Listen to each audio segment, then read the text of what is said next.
Mana tēma šodien ir vilšanās.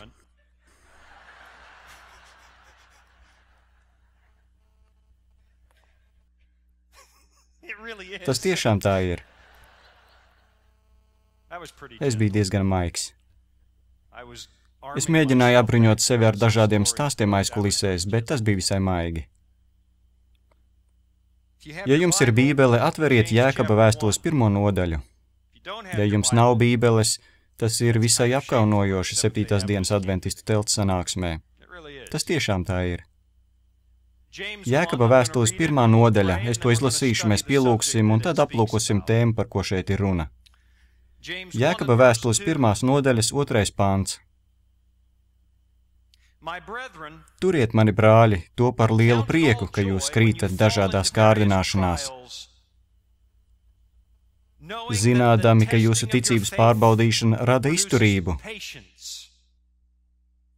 Bet izturība, lai parādās darbā līdz galam, ka jūs būtu pilnīgi caur caurim un jums nebūtu nekāda trūkuma. Tēvs debesīs. Šie vārdi tika rakstīti pirms gandrīz 2000 gadiem, bet tu tos saglabāji, lai mēs to varētu dzirdēt šajā rītā. Tas nozīmē, ka tie ir svarīgi, tie ir dzīvi mainoši. Lai tās domas, ko tu devi Jēkabam, paliek mūsu sirdīs, un kad mēs atstāsim šo zāli, lai mēs dzirdam Jēzus balsi runājumu uz mums, lai mēs izprastu viņu labāk un redzam viņu daudz skaidrāk un mīlam viņu daudz dziļāk. Turklāt es lūdzu, piedod manus grēkus. Es brīnos, ka tu ļauj cilvēkam runāt kaut vienu vārdu šajā izplatījumā. Es zinu, ka neesmu cienīgs. Un es lūdzu šorīt kaut tu no jauna ņemtu ogli no debesu altāra un skartu manas lūpas. Attīrītu no netīrā, sektu mani ar Jēzus asinīm, lai mēs dzirdam vienīgi viņa balsi, un mēs solām, kad viņš vada, kad viņš aicina, mēs sekosim. To mēs lūdzam Jēzus vārdā. Āmen. Mateja 11. nodaļā ir stāsts par to, ka Jēzus tikko ir pabeidzis individuālo sadraudzību un bībeles studijas ar saviem mācekļiem. Un es nezinu, kā jūs, bet es bieži esmu vēlējies uzzināt, kāpēc viņi nepierakstīja šo privāto tikšanos saturu. Es labprāt vēlētos redzēt un dzirdēt to mācību stundu, ko Jēzus pasniedz saviem mācekļiem. Viņš bija ar tiem 3,5 gadus, mācot, kā mantot dvēseles. Un es, būdams evaņģēlists, ļoti vēlētos dzirdēt tās mācību stundas. Un es ceru, ka tad, kad mēs būsim debesu pagalmos un piekļūsim debesu bibliotēkai, tās būs mums pieejamas. Droši vien šodien mēs bez tā varam iztikt, citādāk Dievs būtu tās pierakstījis.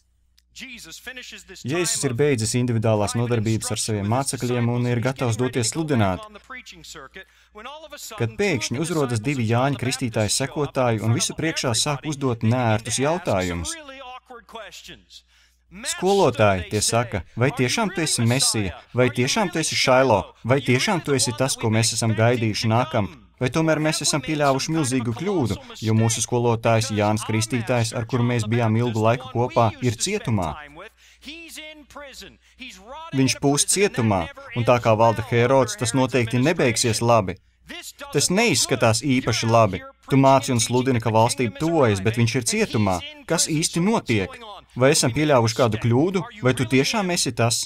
Protams, ja iedziļināsieties stāstā, jūs atklāsiet, ka īstenībā ne jau šie 2 mācekļi uzdod šos jautājumus. Tas ir Jānis Kristītājs, kas sūta jautājumus, jo pēc gadiem, kas pavadīti tuksnesī, sludinot skaidru pravietisku vēsti, sludinot Mesijas pirmo nākšanu, viņš tagad ir cietumā. Viņš ir apjucis un sāk domāt, ka varbūt ir kļūdījies.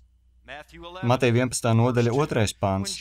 Un kad Jānis cietumā par Kristus darbiem dzirdēja, viņš sūtīja 2 no saviem mācekļiem un lika viņam sacīt, vai tu esi tas, kam jānāk, ja vai mums citu gaidīt? Un Jēzus atbildēja un tiem sacīja, noiet un atbildiet Jānim, ko jūs dzirdat un redzat. Akli redz tīs lietas, spitālīgi top šķīsti, kurli dzird, miroņi ceļas augšām, un nabagiem tiek sludināta prieka vēsts, un svētīgs ir, kas pie manis neapgrēcinās.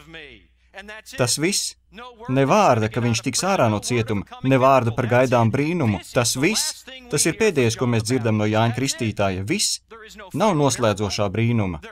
Nav liesmojošu ratu, kas viņu paņemtu debesīs, kaut gan viņš ir Elijas kustības simbols. Nav noslēdzošās rīcības. Nav atbrīvošanas no cietuma. Viss. Tas ir pēdējais, ko mēs dzirdam par Jāņa Kristītāju, dižāko pravieti, kāds jebkad dzīvojis.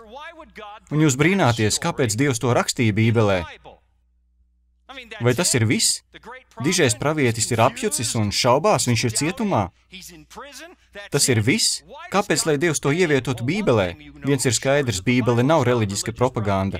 Cilvēki dažkārt saka, ka Bībele ir vienkārši reliģiska propaganda. Kā tā var būt propaganda? Kurš šādā veidā raksta propagandu? Viņu varonis ir cietumā un šaubās par savu vēsti. Kurš gan kaut ko propagandētu ar ziņā par to, ka Noa piedzēries, Ābrahāms melo un Mozus slepkavo? Tā nu gan nebūs reliģiska propaganda. Tas būtu viens iemesls. Patiešām, kāpēc stāsts par Jāņa Kristītāju ir pierakstīts šādi? Kāpēc tam nav laimīgu beigu? Vai zināt, kad pirmo reizi dzirdat adventistu vēsti un saprotat, ko tā patiesībā nozīmē, un ka tā nav tikai precīza informācija, lai arī cik precīzi tā būtu? Kad jūs apzināties, ka caur šo vēsti Dievs jūs aicina uz kaut ko patiešām lielu, kad jūs sākat saprast, ka Dievs jūs aicina kļūt par daļu no šīs pēdējā laika atlikuma, vispasaules liktenīgās kustības, kas izplatās ar sprādzienu ātrumu, tad tas iespējas ir satriecošs. Kad jūs pirmo reizi iedziļināties un apjēdzat, ka uz to Dievs jūs aicina, kad jūs lasāt Atklāsmes grāmatas centrālo daļu, tieši vidū ir kulminācija. Viņi to laiku rakstīja citādi, vai ne? Mēs vienmēr atstājam kulmināciju grāmatas beigām, bet Atklāsmes grāmatas kulminācija ir tieši vidū, 12., 13. un 14. nodaļa. 12. nodaļā ir lielās cīņas izcelsme, ļaunuma izcelšanās, sadursme starp puķi un sievieti, un Atklāsmes 13. nodaļa sniedz puķa aprakstu, ko viņš dara, un pārēja uz pēdējām dienām, un tad Atklāsmes 14. nodaļā ir Dieva ļaudis, kam Dieva vārds ir rakstīts uz pieres, stāvam ar jēru Ciāna kalnā, un viņi iziet pasaulē ar 3 eņģeļu vēsti. Kad jūs veltāt kaut mazliet laika šīm 3 nodaļām un sākat aptvert, ko tieši tās saka, kad jūs saprotat to būtību un to harmoniju, kad jūs izpētat šo laika posmu kā zem lupas un dodaties atpakaļ Bībelē un to pārbaudāt, tas ir spēcīgs piedzīvojums. Tas ir viens no aizraujošākajiem notikumiem jūsu dzīvē. Varbūt jūs to atcerēsieties. Un pēkšņi visi tie jautājumi, kas jums bija, visi neskaidrie momenti, stāsti, kam nebija nekādas jēgas, tās lietas, kas tirdīja jūs, tas viss nostājas savās vietās. Tas ir tāpat kā kāpt kalnu smailē, kad jūs ejat uz 3 eņģeļu vēsts virsotni. Jūs varat staigāt apkārt šī kalna pakājē 100 reižu un esat redzējuši visu zemi tai apkārt, bet tikai pa gabalām katreiz. Un pie sevis domājat, ka varat to visu savilkt kopā, bet, kad tiekat virsotnē, jums paveras 360 grādu plašs skats un jūs redzat visu kopumā. Ak, tā ir 3 eņģeļu vēsts, kas ir Atklāsmes grāmatas virsotne. Tā ir visas Bībeles virsotne. Jūs redzat, ka viss sadara kopā, un man tas bija revolucionārs atklājums. Es atceros dažas lietas, par ko biju prātojis. Visu savu dzīvi es vēlējos zināt, kā tas būs, kad Jēzus atnāks. Pirms daudziem gadiem vecāki man nopirka nelielu bībeli. Tā ir labākā dāvana, ko vecāki var nopirkt bērnam.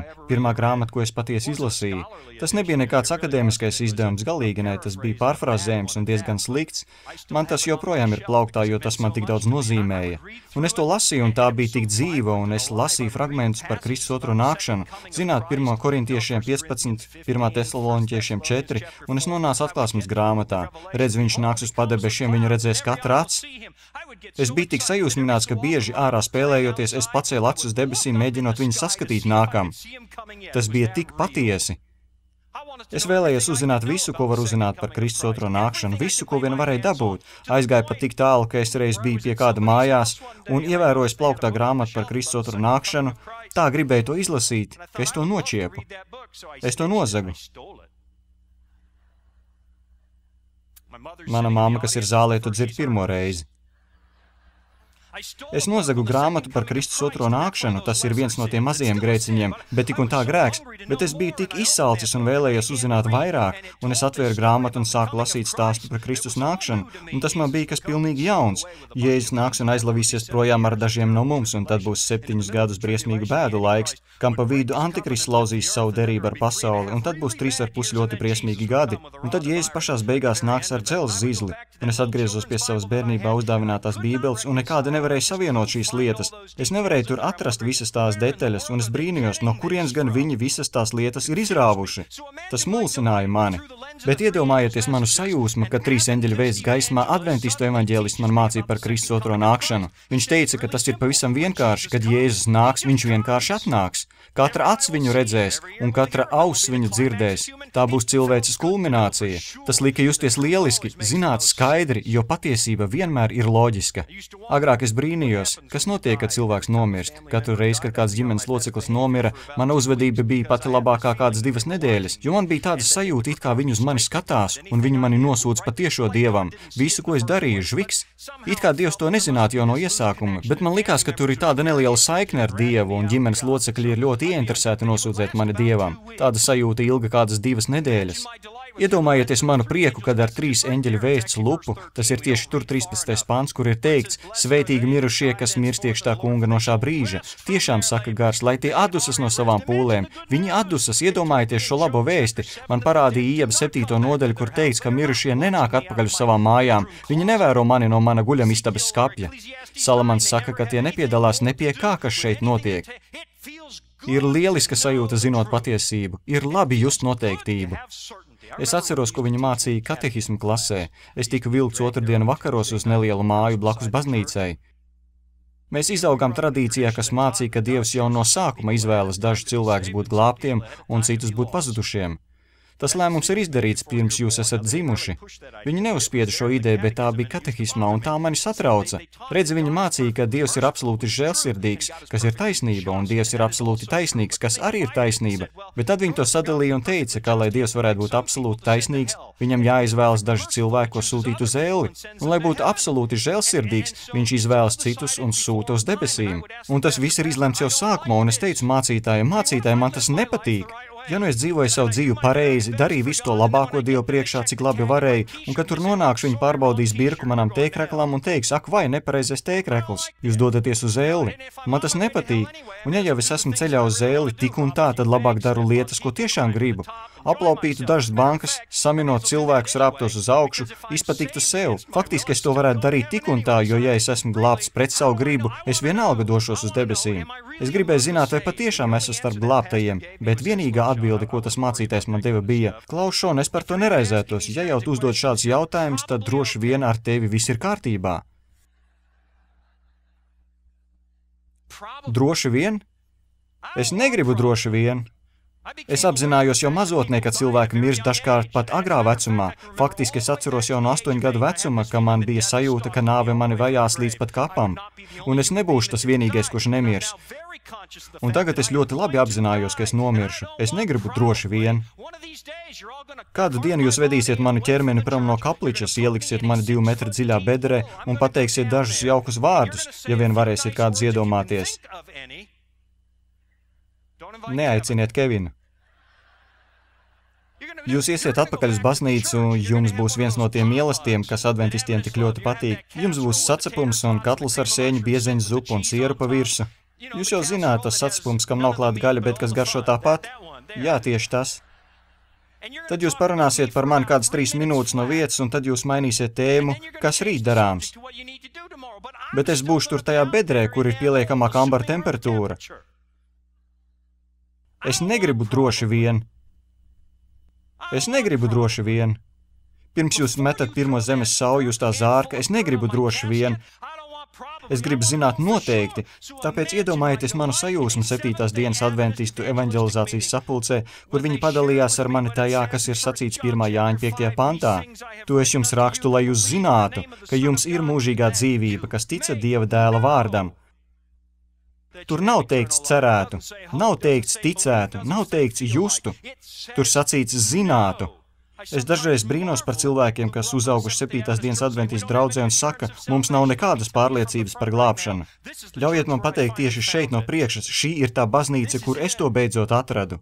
Tieši šeit, šis ir tas āķis, uz kā es uzķēros. Tieši šis teksts, katrs uzķeras uz kaut ko citu evaņģelizācijas sapulcēs, šis ir tas, uz kā es uzķēros. Es gribēju zināt, tā ir lieliska sajūta kaut ko zināt pavisam droši, vai ne? Tā ir. Pasaules notikumiem tagad ir jēga, pasaules vēsturē ir jēga. Es ienīdu vēsturi, ak, kā es ienīdu vēsturi vidusskolā. Kāda jēga? Viņi visi ir miruši, neko nevar izlabot šā vai tā.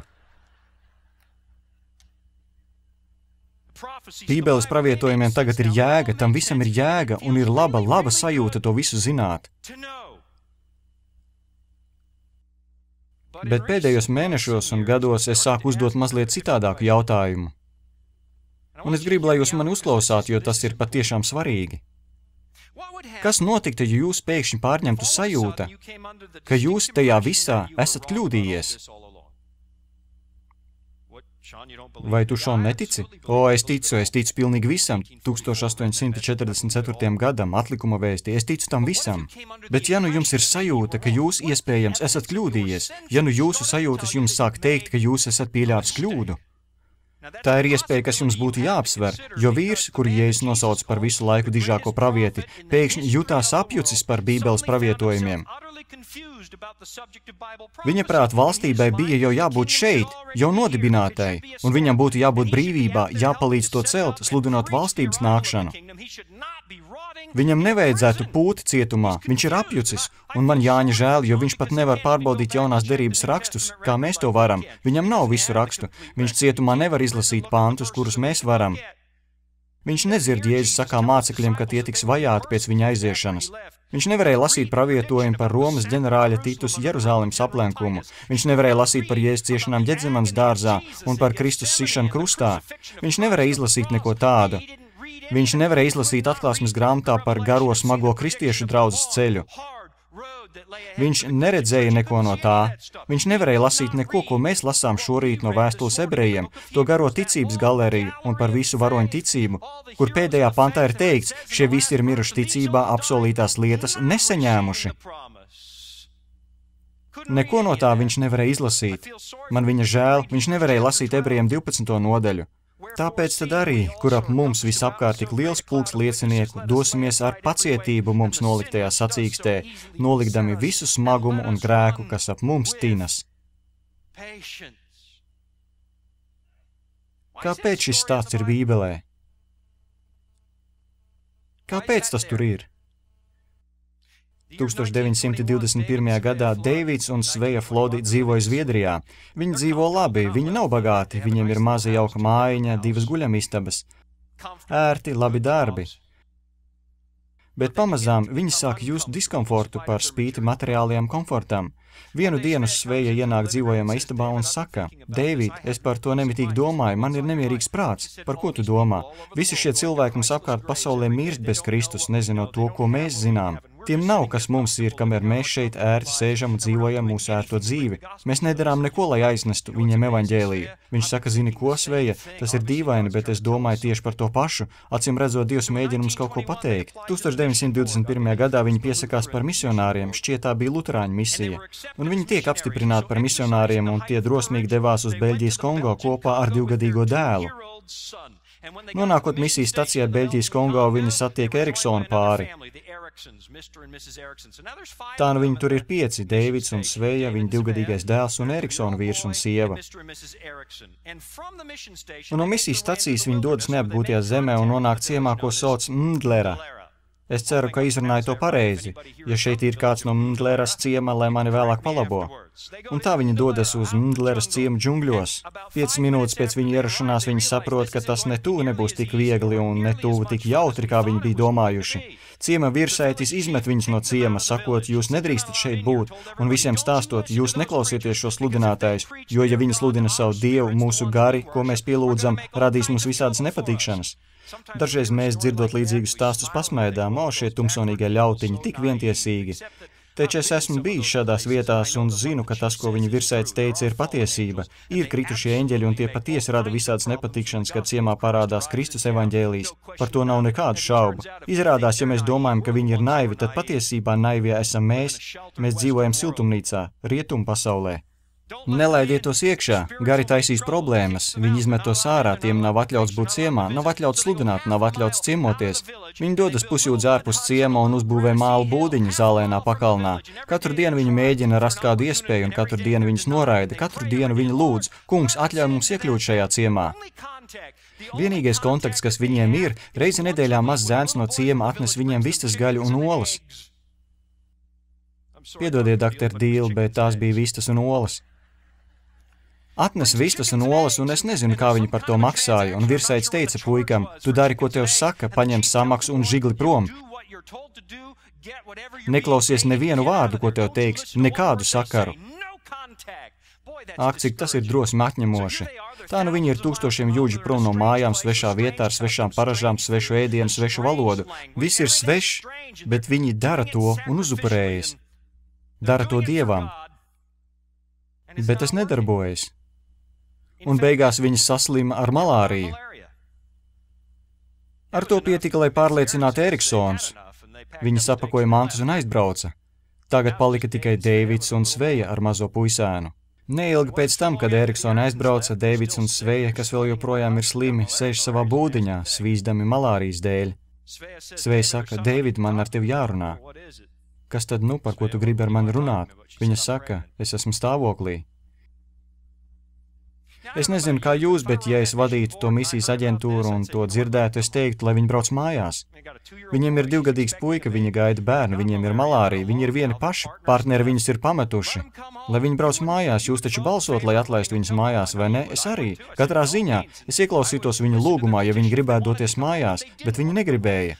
Uguns viņos dega tik stipri, ka viņi nespēja noticēt, ka Dievs viņus nav uz turieni aicinājis. Un tā viņu mazā meitiņa Aina piedzima māla būdiņā zālēnajā pakalnā pusjūdzi no Mdeleras ciema. Pēc 17 dienām no komplikācijām nomira arī Sveja. Man nav ne jausmas, kam jūs esat gājuši cauri.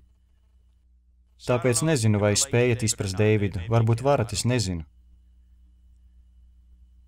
Bet uz mirkli iedomājieties sevi viņa vietā. Viņš ir nekurienes vidū ar 2-gadīgu puiku, jaundzimušu bērnu un sievas ķermeni. Un kad bērns sāk raudāt, ko lai viņš dara? Es domāju, kā jūs tiktu galā ar tādu vilšanos? Kā jūs viens pats viņu apglabātu? Nekādu abedīšanas biroju, nekādu ziedu, nekādu zīdainu zārku, nekādu kartiņu no draudzes locekļiem, nekā no tā, ko mēs vēlētos saņemt, lai tiktu tam visam pāri. Viņam bija tikai lāpsta, mazs zemes pleķītis aiz būdas un paštaisīts neliels balts krusts, uz kā viņš uzrakstīja viņas vārdu.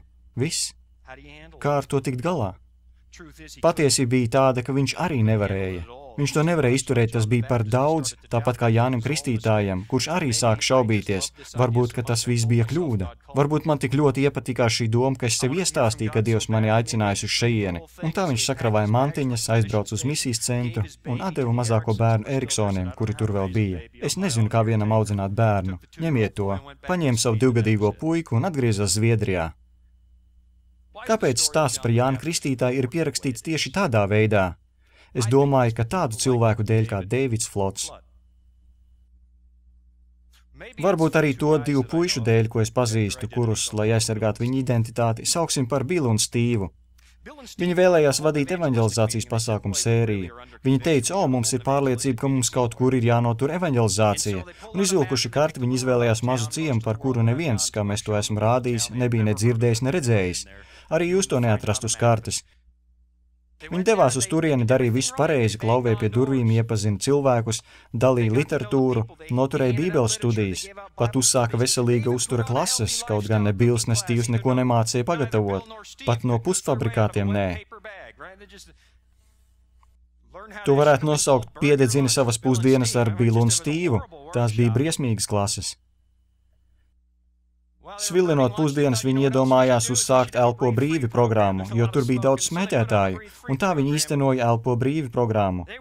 Viņi strādāja smagi, satika daudz cilvēku, tiem bija liela interese. Viņi izlēma noierēt nelielu viesnīcas konferenču zālīti, nelielu satikšanās vietu, un viņi iespieda un izdalīja materiālus un reklāmas pa visu apkārtni.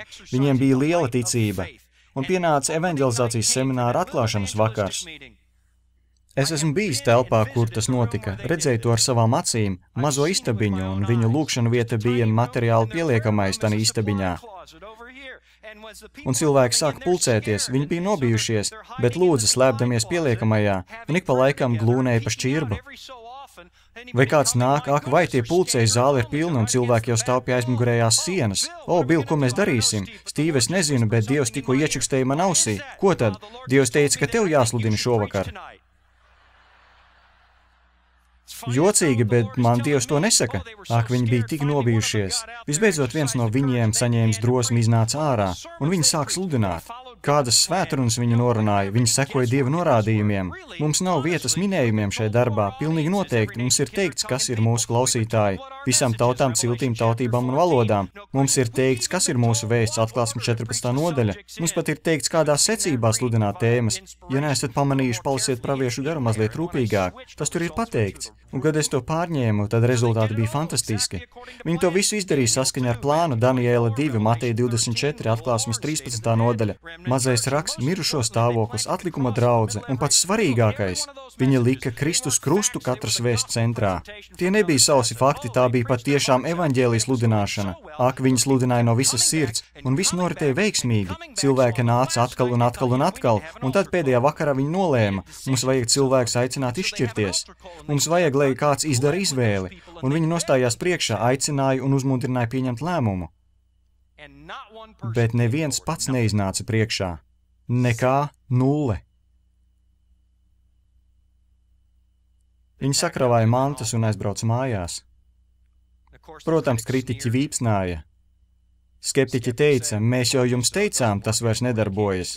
Jūs nevarat tā vienkārši doties un sludināt Bībeles pravietojumus. Varbūt tas darbojās evaņģelizācijas zelta laikos, bet tas nedarbojas tagad. Mēs jums to jau teicām. Kāpēc stāsts par Jāni ir pierakstīts tieši tādā veidā? Kāpēc Ebrejiem 12. nodaļā rakstīts, ka mums ir vajadzīga pacietība? Tāpēc, ka pacietība ir pirmā lieta, ko mēs zaudējam, kad kļūstam karsti. Pirmā lieta, ko zaudējam. Pie manis ir nākuši neskaitām cilvēki, kas ir dusmīgi uz Dievu, nāk pie manis, jo viņa sajūtas saka, ka Dieva apsolījumi nav īsti. Sludinātāji, es domāju, ja es klausīšu Dievam, piepildīsies apsolījums, es tevi vadīšu zemes augstumos. Jūs to man lasījāt no Bībeles, bet es zaudēju darbu, es nespēju nodrošināt savu ģimeni. Kur tad tagad viņš ir? Sludinātāji, mana laulība ir izjukusi. Mana sieva vakar sakravāja mantas un mani atstāja, un es lūdzu un lūdzos viņām, lai tas nenotiek. Kāds labums no sekošanas Dievam?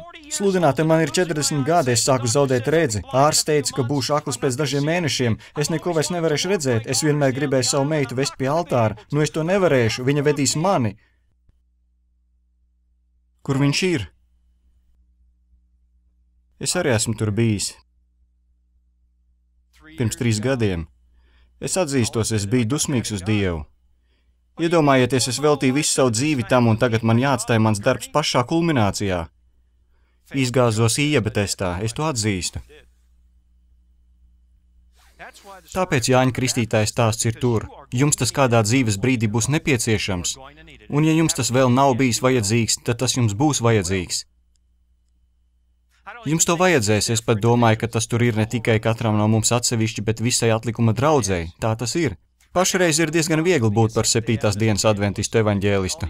Visi pierādījumi runā man par labu, kārtējā postošās zemestrīces, kārtējais tsunami. Es varu teikt tieši kā Jēzus sacīja, kad jūs visu to redzat, tad ziniet, ka viņš ir tuvu duri priekšā. Un visi pierādījumi ir man par labu, tas ir viegli. Sliktākais ekonomiskais stāvoklis Amerikā kopš lielās depresijas. Tas ir viegli, es varu tiem parādīt tieši rakstos. Nu tad bagātnieki raudiet un vaininājiet par tām nelaimē, kas jums nāk virsū. Tas viss sakrīt, notiek tieši tā, kā mēs to sagaidījām. Neparasti laikapstākļi, spiediens pieņemt svētdienas likumu Eiropā, pavisam reāli. Amerikas prezidents, brīvās pasaules līderis, sagaida Romas pāvestu lidostā, saucot to jūsu svētība. Mēs dzīvojam citā pasaulē. Pašreiz ir kā Jānim Jordānas upes krastā. Debesis atveras, dūja nolaižas un balss runā, apstiprinot visu, ko tu dari. Pašreiz tas ir viegli. Bet ja tā vairs nebūs, kas tad, kad pienāks brīdis, kad jūs sajūtas jums teiks, jūs kļūdāties? Domāju, tas nenotiks? Palasiet pravietojumus, tas tuvojas. Elijas dienās Dievs sūta uguni no debesīm Bāla priestera priekšā, un tā iznīcina upuri. Tā iznīcina altāra akmeņus, un Elija ir attaisnots Dieva brīnumainā darba rezultātā.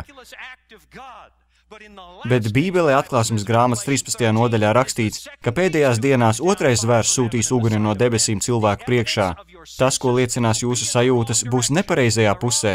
Pēdējā laikā brīnumi notiks nepareizajā vietā, un tieši tāpēc jūs nevarat būvēt savu ticību paļaujoties uz savām sajūtām. Jūs nevarat celt savu ticību balstoties uz brīnumiem. Jums jāceļ savu ticību uz to, ko saka Dieva vārds. Ticību nevar balstīt nekur citur. Vasaras svētku dienā Apustuļu darbu 2. nodaļa Svētais Gars piepildīja mācekļus. Pēkšņi viņi ir spējīgi stāstīt par Jēzu jebkurā valodā, jebkuram cilvēkam. Tas ir brīnums. Tas ir pilnīgs pierādījums, ka Dievs ir ar mācekļiem tajā dienā. Bet pēdējā laikā, pirms Jēzus atnākšanas, zvēra tēls runās pasaulē. Un es redzēju no puķa mutes un no zvēra mutes un no viltus pravieša mutes iznākam 3 nešķīstus garus kā vārdes. Draugi, pēdējā laikā brīnumi notiks nepareizajā vietā. Tāpēc ir stāsts par Jāni, jo mums to vajadzēs. Ko jūs darīsiet, kad Jēzus nāks, bet tas nebūs Jēzus? Tā notiks. Mums ir teikts, ka tā notiks. Ko jūs darīsiet, kad viņš staigās pa zemi? Viņš ir CNN, izklausās kā Jēzus, viņš arī it kā izskatās kā Jēzus. Nu tā kā jūs domājat, kā Jēzum vajadzētu izskatīties. Sludinātē tas nenotiks. Nē, izlasiet rūpīgi Pāvila rakstīto. 2. Tesaloniķiešiem 2. nodaļā viņš raksta, jo viņa parādīšanās ir sātana darbs. Vārds grieķu valodā paurusija, kas tulkots kā parādīšanās. Zināt, kur tas ir lietots? To lieto, kad ķēniņš ar pompu ierodas telpā. Tas vienmēr lietots tikai par Jēzu Kristu viscaur jaunajā derībā, izņemot šo vienu vietu, kur Pāvils runā par Antikristu un viņa ierašanos. Ko jums teiks jūsu sajūtas pēdējās dienās? Vienīgā lieta, kas jums būs, Dieva vārds.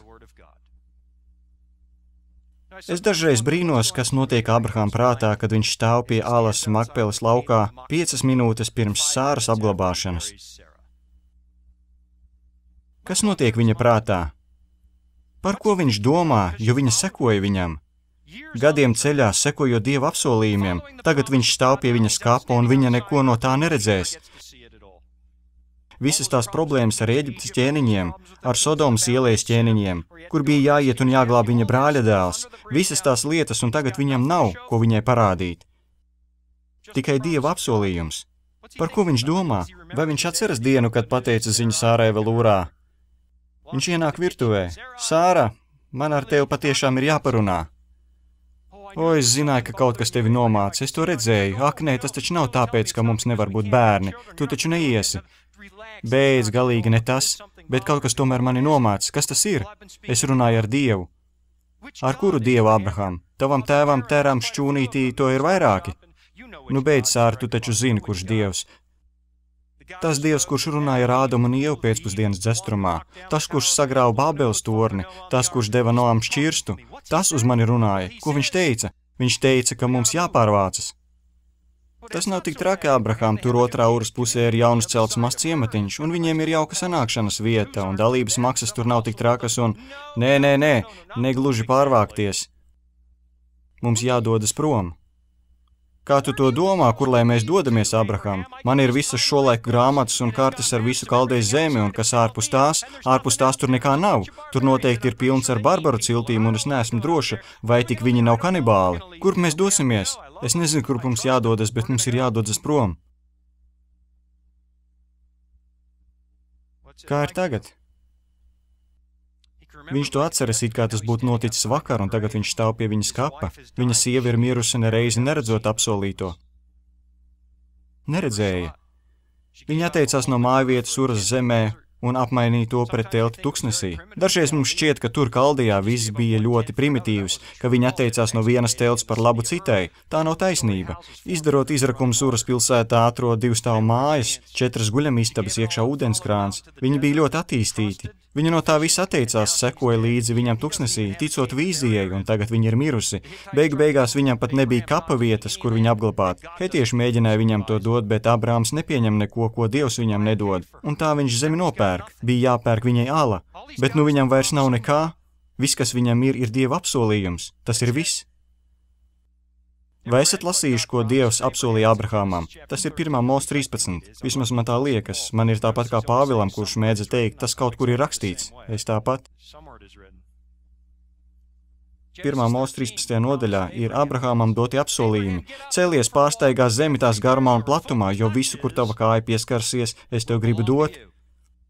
Tas ir iespaidīgi. Senatnē kājas uzlikšana bija piederības simbols. Kur tu ej, tas tev pieder. Tāpēc senatnē karavīri, uzvarot ienaidnieku, uzlika kāju uz kakla, pirms nocirst galvu. Tas nozīmē, tu man piederi.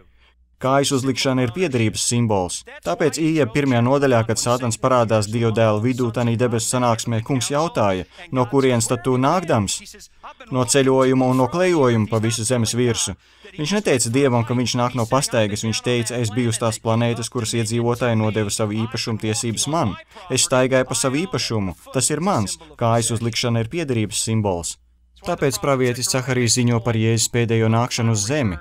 Kad viņš nāks, mēs tiksim paņemti augšā, viņš nepieskaras zemē. Un notiek tiesas otrā fāze, mēs atveram grāmatas, atklāsmes 20. nodaļa. Mēs iziem cauri visiem procesiem, kam eņģeļi izgāja cauri tiesas 1. fāzē. Un kad tas viss noslēdzas un mēs redzam, ka viņš patiesi ir otrais Ādams, viņš patiesi ir uzvarētājs, jā, visi lēmumi ir taisni un pareizi. Ak, kungs, un tajā brīdī Zaharijs 14. nodaļā, kad Jēzus beidzot nonāk uz zemes, viņš pieskaras zemē ar savu kāju un pieprasa to par savu īpašumu. Pēdas uzlikšana ir piederības simbols. Tas ir deklarējums, ka tas jums pieder. Ej, Abrahams staigā pa zemi, es esmu tik drošs par savu uzvaru pie krusta, es esmu tik pārliecināts par glābšanas plānu. Es esmu tik drošs par tiesas iznākumu, ka tu vari doties staigāt pa savu īpašumu jau tagad. Ej, apstaigā zemi. Es par to domāju ikreiz, kad dodos nelielā 5 jūdžu pastaigā katru rītu. Jums tas patīk, vai ne, doktor Dīl? Dažreiz 8 jūdzes. Pārstrādāt vistiņas un olas. Es jokoju, protams. Dodoties rīta pastaigā, pie katra soļa es domāju, man nekas daudz nepieder, bet ar katru soli es staigāju pa zemi, kas pieder Jēzum, un viņš šeit nodibinās savu valstību, un es tur būšu. Ar katru soli, kad valdieši bēga uz neapdzīvotām vietām, kad tika nokrūsti no klints, ar katru soli viņi gāja pa zemi, kas tiem patiesībā piederēja caur Jēzu Kristu. Kad Jānis Huss stingri stāvēja uz sārta un liesmas jau apskāva viņa kājas, viņš izsaucās, tu Dāvida dēls, esi man žēlīgs. Viņa kājas skāra zemi, ko Jēzus reiz skars, un Jānis Huss būs tur ar viņu. Jēzus gāja pa Via Dolorosa ceļu, ciešanās nesot krustu, kuru mēs viņam esam uzlikuši. Ar katru soli, ko viņš spēr uz šīs zemes, viņš to atņem Sātanam. Savienojiet šo aicinājumu iziet uz priekšu pieņemt Kristu, kad cilvēki iet pa šo baznīcas eju, katru soli spērot pa īpašumu, kas pieder viņiem caur Jēzu Kristu. Mazā aina tika nodota Eriksoniem misijas stacijā. Dēvids ir salauzts, sarūktināts un nikns. Te būs, ņemiet manu zīdaini, es viņu nespēju uzaudzināt. Viņš dodas atpakaļ uz Zviedriju. Pēc 8 mēnešiem abi Eriksoni saslimst un nomirst no malārijas, un aina atkal zaudē vecākus. Amerikāņu pāris paņem viņus un atved uz ASV, nomaina viņas vārdu no Aina uz Agija, un viņa uzauga Dienviddakotā. Viņa dodas uz Bībeles koledžu Minneapolis pilsētā, kur viņa satiek savu nākamo vīru Duviju. Viņa apprecas pārceļas uz Sietlu, kur viņš kļūst par citas Bībeles koledžas prezidentu. Un dzīve bija jauka kādus 20-25 gadus, kad reiz viņa kādā dienā ir virtuvē. Es nezinu, ko viņa darīja, bet viņa šķiroja pastu, un tur bija šī avīze zviedru valodā. Viņai nav ne jausma, kāpēc kādam būtu jāsūta viņai zviedru avīze. Bezjēdzīgi viņa nevarēja to izlasīt. Viņa šķirsta avīzi, pēta bildes, un pēkšņi viņa ierauga melnbaltu attēlu ar mazu koka krustu. Un uz tā rakstīts vārds Sveja Floda. Un es nezinu, kā viņa zināja, es nezinu, bet instinktīvi viņa nojauta, tā varētu būt mana ģimene. Viņa aizskrēja uz tuvējo koledžu, kur bija kāds pasniedzējs, kas varēja rakstīt un lasīt zviedriski. Viņa teica, jums ir jāizlasa man šis raksts, kas tur ir teikts. Agī, tas ir stāsts par kādiem misionāriem, kas devās uz ciemu Beļģu Kongo. Dzīve bija skarba, viņiem tur piedzima mazulis un māte nomira. Vai vēl kas vairāk ir šajā stāstā? Šeit teikts, ka tur bija kāds mazs zēns, kurš viņiem nesa vistas un olas, un katru reizi māte iečukstēja viņam ausī kaut ko mazliet par Jēzu. Un kad viņš pieauga, viņš pieņēma Kristu. Un viņš devās uz skolu, un kad viņš atgriezās, pārliecināja ciemu virsētu uzbūvēt skolu ciemā. Un viņš stāstīja Bībeles stāstus visiem skolēniem, un viņi pieņēma Kristu, un viņu vecāki pieņēma Kristu.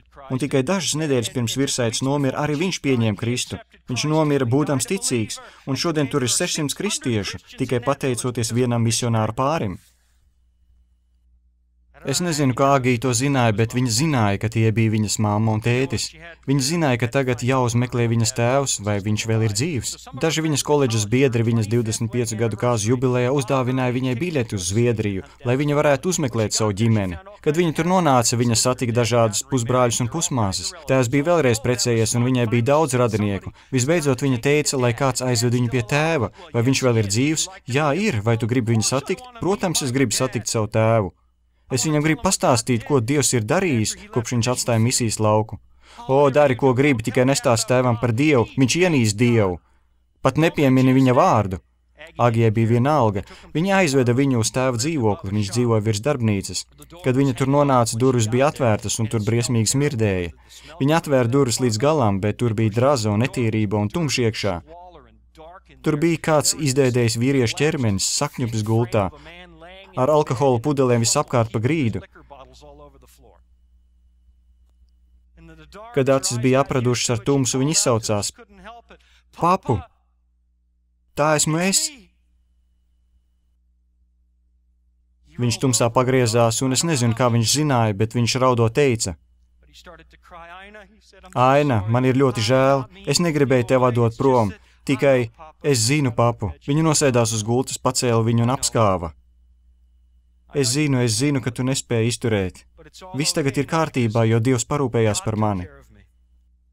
Ar savām rokām viņa sajūta viņu saspringstam, un viņš momentāni noskaitās. Nekad nepiemini man Dievu. Es atdevu viņam visu, kas man bija, bet viņš atņēma man visu. Viņš mani iegāza, nekas tur nesanāca. Papa, tu nesaproti, viss notika tik līdz tu devies prom. Viņi visi atgriezās pie Kristus, pat virsēts atgriezās pie Kristus. Tur ciemā tagad ir draudze, pateicoties tev. 3 nedēļas pirms Dēvids nomira, viņš atdeva savu sirdi atpakaļ Kristum. Pēc pāris gadiem Agija devās uz lielu kristiešu konferenci Anglijā. Viņa klausījās Zairas baznīcas vadītāja atskaiti, bijusī Beļģijas Kongo. Tas pievērsa viņas uzmanību. Tas viņai bija interesanti, un viņa pagaidīja skatuves malā un teica: Klau, man ir kāda saistība ar Zairu, un es iedomājos, vai jūs esat kādreiz kaut ko dzirdējis par Dēvidu un Sveju Flodiem? Vai es esmu kaut ko dzirdējis par Dēvidu un Sveju Flodiem? Kad es biju mazs puika, es viņam nesu vistas un olas uz viņu māla būdiņu pakalnā.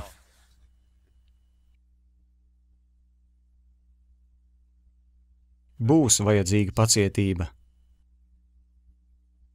Bils un Stīvs sakravājās un devās prom. Kāda nelaime, visi uzjautrinājās par viņiem, teica, ka tas nedarbosies. Pirms dažiem gadiem, kādā telta sanāksmē, gandrīz pirms 20 gadiem, kāds puisis pienāca pie manis un teica: Man jums ir jāizstāst kāds stāsts. Mēs ar draugu devāmies uz nelielu apdzīvotu vietu ziemeļos, un mēs visi izdarījām pareizi, un neviens netika kristīts, neviens. Un es aizsūtīju vēstuli uz konferenci, ka kādam vajag tur aizbraukt, kādam vajag aizbraukt. Bībeles strādnieks, nealgots brīvprātīgais sludinātais vai kāds cits, jo tik daudz cilvēku nāca, tur bija jābūt kādai interesei. Tajā pašā laikā kādam citam vīram vienā mežstrādnieku nometnē bija sapnis. Viņš dzird ārā aiz loga cilvēkus kliedzams, spožu gaismu un balss saka: Tu nedari to, kas tev jādara. Tad viņš raksta vēstules konferences sakot: Es nezinu, kādu darbu Dievs grib, lai es daru, bet es piesakos par brīvprātīgo. Abas šīs vēstules vienlaicīgi ierodas birojā. Viņiem vajag kādu, un viņš grib doties kaut kur. Viņa aizsūtīja viņu uz šo nelielo vietu ziemeļos, un viņa dēls bija mans pirmais kontakts ar 7. dienas adventistu baznīcu. Tām vajag pacietību. Dievs neapsolīja to vienas nakts laikā. Tiem visiem jābūt pacietīgiem. Katrs dodas savā kapā, nesaņēmis apsolīto. Viņi nav saņēmuši pilnību bez mums. Ābrahams sajūt roku uz savu pleca. Ābraham, celies! Kāds laužas iekšā teltī. Viņš ieelpo pirmo reizi pēc apmēram 4000 gadiem, un viņš atver acis. O, Sāra, viņš saka, šī nav telts, šī ir ala Makpelā, kur es tev nopirku. Un tas nav zaglis, tas ir eņģelis. Nāc, Ābraham, nāc, Sāra, ir laiks doties, un viņi dodas. Un kad viņš nonāk debesu pagalmos, gar acīm es redzu, ka viņš dodas uz bibliotēku, jo, ziniet, tur jābūt bibliotēkai debesīs. Viņam ir tik daudz ko studēt, vispēc pirmās Mūzes grāmatas vidus viņam ir kas jauns. Iedomājieties visu, kas viņam jāstudē. Viņš tiek līdz Daniela grāmatai, skatās grafiku, skaties 2300 dienas un svētnīca tik šķīstīta, ak kā pulkstenis, tas ir abrīnojami. Un viņš turpina pētīt pravietojumu grafikus, un jūs jau zināt, ka viņam debesīs noteikti ir pravietiskās schēmas. Un viņš uzgrūžas kādam. Ai, piedodiet, tas nekas, es arī studēju. Interesants materiāls, vai ne? O, jā, ļoti interesants, es esmu Abrahams. Es esmu Jānis. Es lasu apustuļu darbus. Es gribu zināt, kas notika pēc tam, kad viņi nocirta manu galvu. Tas man ir noslēpums.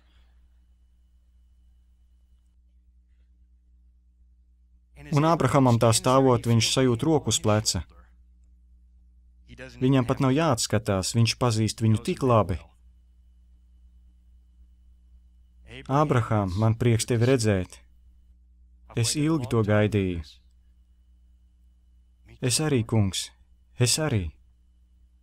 Es gribu, lai tu nāc man uz mirklīt līdzi, tu varēsi atgriezties pie Daniela grāmatas vēlāk, kad tu tiksi līdz 11. nodaļai, tur ir daudz interesanta, bet vispirms nāc ar mani. Un gar acīm es viņus redzu, iznākam no debesu bibliotekas, stāvam uz balkona, un tur ir pūlis tik liels, ka neviens nevar to saskaitīt. Kā smiltis jūrmalā un kā zvaigznes debesīs. Un kad viņš iziet uz verandas, viss pūlis uzgavilē. Kungs, kā viņi tevi mīl? Jā, viņi mani mīl, bet viņi negavilē man. Redzi, kad es biju uz zemes, es viņiem apsolīju, ka vienu dienu viņi varēs sapulcēties no austrumiem un no rietumiem un apsēsties pie pusdienu galda ar tevi. Patiesi, tas ir šodien. Vai tu viņus vari saskaitīt, Ābraham? Es nevaru. Es jau to teicu. Kā smiltis jūrā.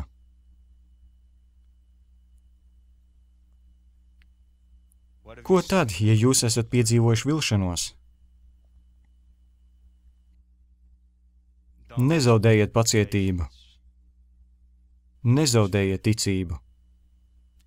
Tas bija tieši šeit, Hope telts sanāksmē, kad es reiz piedzīvoju vilšanos. Es sapņoju būt konferences evaņģēlists, bet tās durvis nekad neatvērās. Un es atceros vienu dienu, es biju tik sarūktināts, ka tā kā izlutināts bērns iesēdos mašīnā, aizbraucu uz Hope, un viņi teica, nē, vēl ne, kā es gribēju būt konferences evaņģēlists. Tā vietā Dievs man ļāva sludināt 6 kontinentos. Es jūtos tik slikti sava temperamenta dēļ.